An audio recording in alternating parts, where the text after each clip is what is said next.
xubno isugu jira odayaal dhalinyaro siyaasiyiin ku kulmay magaalada Baydhabo ayaa waxa ay ku taageereen malaaqa guud ee beeshooda Isaaq Aadan Amiin oo loo yaqaan Isaaq Shamsham oo horey u ahaa gudoomiyaha degmada Qansax Dheere ee gobolka Baay ayaa ugu horeyn madasha ka hadlay insha Allah urargeerida ma dhabnay haayeen dadkii federaalka door oo dhabaanay haayeen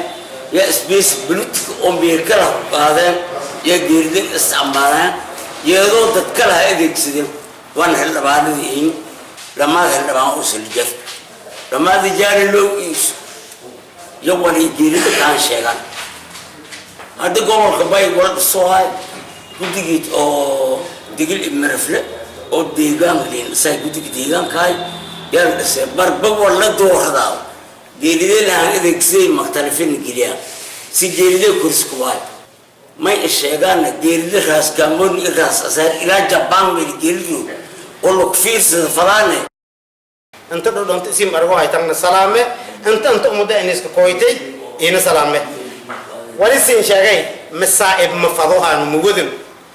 الدم خير جيرد لانكوا ولا هاي لانكي يسوق هاي ولا هاي تيجي نجرو شلين وليو أسوس وبسدام أردنا هاي ما إلا هاي لانكوا هم بدهم ولا بديلو كوريان يعني برا لانكي مدة من التيجي ولسين شغال كوفر قلبت وهذا دبوك داديوها مسؤولين تيم الخير ماذا هوين يوكي إنك دم بيدا تتيو أرنتي هذا إني سوى الحكومة تناسيون قطعنا أضيع الرقمة أنا أضيع أنا ما دل لما دولة دها يعني ما يفرانه عبد الله تقولون دولة دها في مدي ما قبيل الشرع من اللي يسمى لها فرقري الشرع قبيل وصادق فرقري ولا مقرضان ولا الحكومة ضيع لنا maxamed aadan taxis oo ku hadlayay magaca dhalinyarada beeshan waxa uu ku dheeraaday in malaaqooda uu yahay malaaqa saxda ah beeshoodana ay isku raacsan tahay wuxuuna dhaliilay qaar ka tirsan mudanayaasha baarlamaanka labada gole u metelaya beesha in ay wadaan kala geyn beeshooda ah